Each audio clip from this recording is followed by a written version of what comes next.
Okay, so you know how we were talking about the Forged Act and all the stuff that goes along with it? Right, right. Well, someone, reached out and was like, "Hey, what about this thing with the director of KPE? Like, what's KPE, right? cost assessment and program evaluation, Yeah. KPE?" Yeah. And I thought, well, okay, let's really break this down, Yeah, let's do a deep dive. A deep dive right into not just what it says, on paper, Yeah. but how is this actually going to play out? Right. The implementation, the Yes. the second and third order effects, Yeah. And what should people actually be thinking about? preparing for, right? Yeah. Because this is a big one. This is not just a minor tweak. This is a pretty significant change Right. to the way things work. So KPE, right? This has been around for a while. Yeah, since 2009. 2009, right? So the whole idea was okay, we need somebody to really look at, how much these DoD programs are costing. Independent analysis, right? Yeah, independent analysis, right? Are they actually doing what they're supposed to be doing? Are they effective? Is there waste? Is there duplication? Are we actually getting bang for our buck? Yeah. All those good oversight questions? Right. And so this, like you said, this Forged Act, the Section 203, it's Yeah, this is a fundamental change. it's a fundamental change to the way that KP operates, and especially their relationship. With the JRPB, yeah, the Joint Requirements and Programming Board. Right. It's they're not just off doing their own thing anymore. It's Yeah. a much more integrated, Collaborative kind of thing. Exactly. And I think to really understand why this is happening, you have to kind of go back a little bit. Okay. Yeah. There have been some, rumblings for a while now about, whether KP was maybe a little too autonomous. too independent. Yeah. And we saw that, the GAO, the Government Accountability Office, put out some reports highlighting some instances where, that autonomy, while well-intentioned, might have led to some inefficiencies. Like what kind of inefficiencies are we talking about? Well, one of the big things was the timing of their cost estimates. They would do these very thorough analyses, but sometimes by the time they came out, the operational needs had already shifted. I see. So by the time they came back and said, okay, this is how much this is going to cost, it's well, the train had already left the station, kind of, yeah. And so, the requirements had already been set, and then you've got this cost estimate that doesn't really align. Right. And then you're trying to play catch up, and that can create a lot of problems. So it sounds like the thinking here is to get Cape E involved earlier. Much earlier, yeah. Yeah, as those requirements are being defined, so Right. you're not, getting these surprises down the road. Exactly. It's about bringing cost considerations to the forefront, making it part of that initial conversation. Okay, so it's not just the GAO we're talking about. Yeah. Congress also got involved. Oh, yeah. There were a number of analyses from crsreports.congress.gov that also started raising concerns about potential overlap. Overlap with what? Between the functions that SafePoint was performing and some of the other DoD entities. Okay. So the question was, are we duplicating efforts here? Could KP's resources be used more efficiently? And I think, this all kind of culminated with Senator Wicker's introduction of S5618 back in December of 2024. Yeah, and that bill really laid the groundwork for what we're seeing now in the Forged Act. And that was all drawing on that data from defense.gov and those GAO recommendations. Right. It all kind of fed into this momentum for change.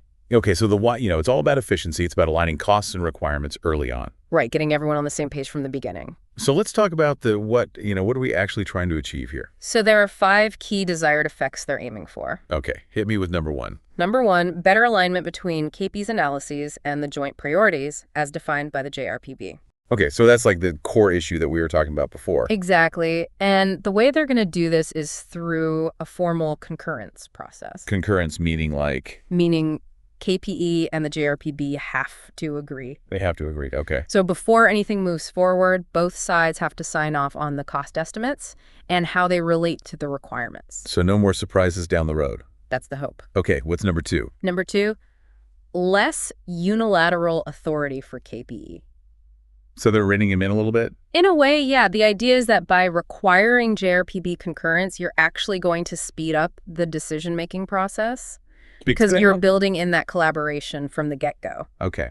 Instead of waiting for KP to finish their independent analysis and then going to the JRPB, you're doing it simultaneously. Gotcha. So theoretically, it should streamline things. Okay, so less independence, but potentially more efficiency. That's the trade-off. Okay, number 3. Number 3, slimming down KP's responsibilities. Specifically, they're talking about eliminating redundant functions like performance analysis. So they're not going to be looking at whether programs are actually effective anymore. Well, the idea is that someone else will handle that. Okay, so they're shifting it, not eliminating it. Right. The goal is to let CEPI focus on what they do best, which is cost assessment. Okay, makes sense. What's number 4? Number 4, simplifying aircraft procurement planning. Ah, that's a big one. Huge, yeah. So basically, they're going to ease up on some of those detailed submission requirements that CEPI used to mandate. So less paperwork, less bureaucracy. Exactly. The goal is to give program managers more flexibility in those early stages of planning. Okay, and finally, number 5. Number 5, enabling the DoD to be more adaptable to evolving threats. Okay, how does that tie in to KP? Well, the thinking is that by working more closely with the JRPB, KP's cost estimates will become more dynamic. Okay. They'll be able to adjust more quickly to changes in the strategic environment. So like if a new threat pops up Yeah. and we need to like shift gears quickly? Exactly. CAPE will be right there with the JRPB, helping them figure out the cost implications. Okay, so it sounds like a lot of positive potential here. Yeah. More efficiency, better alignment. Yeah, streamlining things, making the DoD more adaptable. But like with any big change, there's always the potential for unintended consequences. Absolutely. No change comes without risk. So let's talk about those, Sis. What are some of the potential downsides that have been identified? So there are 5 main concerns that have been raised. Okay, what's the first one? First one, that JRPB concurrence could actually slow things down. Huh. How could that happen? Well, if the board can't reach a consensus quickly, if there's a lot of back and forth, Okay. then KP's analyses could get bogged down in bureaucracy. So the very process designed to speed things up could actually create a bottleneck. Exactly. It's a real risk. Okay, what's the second concern? Second concern, less independent oversight. Yeah, that was kind of the trade-off we were talking about before. Right. So if KP's autonomy is reduced, there's a worry that their cost estimates might become more susceptible to bias. Meaning they might be more likely to rubber stamp what the JRPB wants. Instead of providing that independent check. Exactly. And that could have serious consequences for, fiscal responsibility. Okay, that's a big one. What's number 3? Number 3, gaps in program evaluation. So because they're getting rid of that performance analysis function. Right. It's possible that we might end up with programs that look good on paper from a cost perspective. But they don't actually work. But they don't actually deliver the capabilities we need. Okay, so we're saving money, but maybe not getting what we paid for. It's a possibility. Okay, number 4. Number 4, overlooking long-term cost risks. So because they're simplifying those procurement plans. Right. It's possible that they might miss some of those hidden costs that pop up down the road. Okay, so we might be getting things done faster, but then ending up with a bigger bill later on. It's a trade-off. Okay, and the last concern? The last concern is that KP's expertise might get diluted. Right. If they're too focused on aligning with the JRPB's priorities, they might lose sight of their own specialized knowledge and cost assessment. So their unique perspective might get lost in the mix. Yeah, it's a valid concern. Okay, so a lot of potential pitfalls to navigate here. Yep. But I know the DoD isn't just like blindly charging ahead. They've got some plans to mitigate these risks, right? Right. They're not naive to these challenges. They've got some strategies in place. Okay, so let's talk about those. How are they going to address these concerns? Okay, so first off, to prevent those potential JRPB bottlenecks, they're setting strict timelines for review. Okay, so the JRPD can't just like sit on KP's analysis forever. Right. They've got to respond within a set time frame. That makes sense. Okay, what else? Second, KPA retains the ability to flag concerns independently. Okay, so even if JRPB's like, yeah, this looks good. KP can still say, hold on, we've got some issues here. So that independent voice isn't completely silenced. Exactly. It's a crucial safeguard. Okay, what about those gaps in program evaluation? So they're going to transfer the performance analysis function to another entity within the DoD. Okay, so someone else will be looking at effectiveness even if it's not KP. Right, so that whole area won't just be ignored. Good. Okay.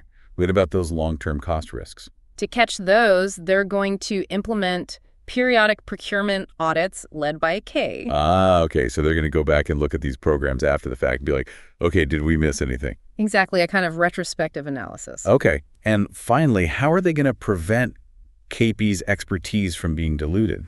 Joint training.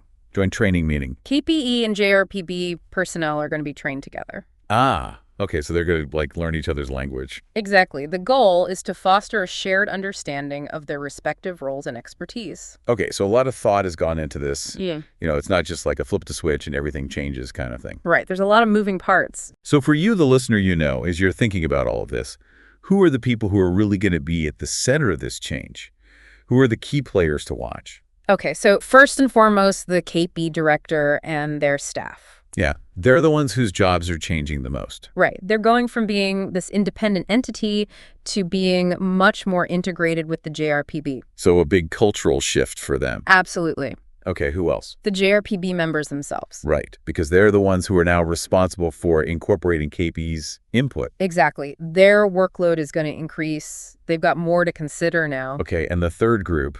Acquisition program managers. Right, because they're the ones who are actually like interacting with KP on a day-to-day basis. Exactly. And those interactions are going to change significantly. So they need to be up to speed on the new processes. Absolutely. Okay, so we've talked about the key players now. Let's talk about potential resistance.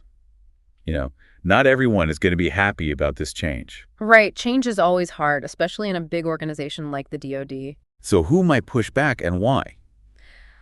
I think it's natural to expect some resistance from KP staff. Right, because they're the ones who are losing some of their autonomy. Exactly. They've been used to operating independently, and now they're being told to collaborate more. So they might feel like their expertise is being devalued. It's a possibility. Okay, who else might object? The individual service branches. Okay, and why would they push back? They might see this increased JRPB oversight as a threat to their own control over their programs. Okay, so they might be worried about losing some of their autonomy as well. Exactly. And they might be concerned that the JRPB doesn't fully understand their specific needs. Right. Each service has its own unique priorities. Absolutely. Okay. And any other potential sources of resistance? I think we could also see some pushback from congressional budget hawks. The folks who are always worried about overspending. Exactly. They might see this simplification of KP's functions as a weakening of fiscal oversight. So they might be concerned that the DoD is trying to make it easier to spend money. Right. They might feel like we're sacrificing accountability in the name of efficiency. Okay. So a lot of different perspectives to consider, a lot of potential pushback to navigate. It's going to be a delicate balancing act. So let's talk about resources. If we're going to make this work, what kind of additional investments are we going to need? Okay. So first off, we're going to need more money for the JRPB. Okay. Why is that? Well, they're taking on a bigger role. Now they're going to need more staff, more support. More meetings, more analysis. Exactly. It all costs money. Okay. We're going to need funding for those joint training programs. Right. You can't just throw CP and the JRPB together and expect them to magically work seamlessly. Exactly. They need to be trained to collaborate effectively. Okay. And the third big resource need? We're going to need resources for whoever takes over that performance analysis function. Right. We can't just shift the work without providing the necessary support. Exactly. Those folks are going to need funding and personnel to do their jobs effectively. Okay, so more money for the JRPB, more money for training, more money for personnel. That's a lot of investment. It is, but if we want this to work, we've got to be willing to put in the resources. Okay, so let's say we do all of that. We invest the money, we train people, we get everyone on board. How are we actually going to know if this is working? What are the metrics for success? So they've identified 3 key metrics. Okay, what's the first one? KPE analysis turnaround time. Okay. The goal is to reduce that time by 15%. So if KPE is able to get their analyses done faster, that's a sign that things are moving in the right direction. Exactly. It shows that the process is more efficient. Okay. Metric number 2? JRPB concurrence rate. Okay. They're aiming for an 85% or higher concurrence rate. So that means that TAP and the JRPB are agreeing on the cost estimates most of the time. Right. It shows that they're on the same page. Okay. And the third metric? Procurement cost accuracy. Okay. They're going to be tracking this through the DoD's annual reviews. So if the cost projections are more accurate, that's a sign that this integration is having a positive impact. Exactly. It shows that we're getting better at estimating costs and managing our budgets. Okay. So faster analysis, better alignment, and more accurate cost projections. Those are the goals. That's what they're aiming for. Now, before we wrap up, I just want to touch on something. We've talked a lot about this particular approach, but were there any other options on the table?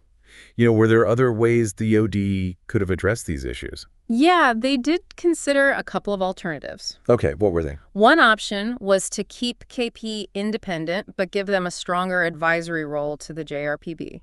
So they would still be doing their own thing, but they'd be more involved in the JRPB's deliberations. Right. It would be a more collaborative relationship without actually integrating them into the process. Interesting. Okay, and the other option? The other option was to focus on digitizing KPE's processes. So using technology to make them more efficient. Exactly. They could have leveraged some of those tools and platforms from innovation.defense.gov.